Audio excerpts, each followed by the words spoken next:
Oi, gente. Tô aqui chupando o gazelho. 1, 2, 3, 4, 5, 6. Para. Minha voz é normal. Não, ainda tá um pouco. Não espantou a mulher que tava sentada ali. Eu espantei a mulher que estava sentada aqui do meu lado. Ai, muito engraçado. A gente tá aqui no Shopping Jardim Sul. A gente vai ver a Era do Gelo 3. Agora a Dani vai chupar também. Chupa. Vai, chupa. Chupa.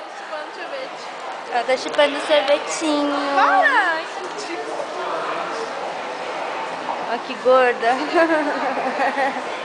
Vai me filmar mais. Vou acabar com isso.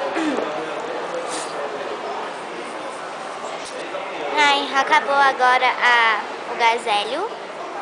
Fim. E acaba o filme aqui. Tchau.